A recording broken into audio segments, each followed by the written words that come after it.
Hey guys, Isaac Matthews here at Nichols Marine Grand Lake. Today I'm on board the all-new 2025 MasterCraft X24. This boat has a dry weight of 6,100 pounds and an additional 4,300 pounds of hard tank ballast. It is powered by an ILMOR 6.2 engine as well. As you can see here, you have rear-facing convertible seating. If you move to the swim platform as a flip-down step, and then you have a Seadek walkthrough all the way to the cockpit area of the boat. This boat has cool fill vinyl. A couple other features is rear facing camera, Klipsch audio speakers all throughout the boat, 4 tower speakers.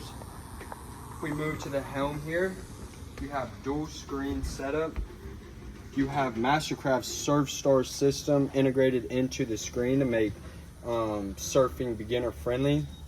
And then a new feature for 2025 is their MasterCraft My Drive to make it seamless to set up a surf. So come see this boat today at our Monkey Island store or give me a call at 918-676-6868.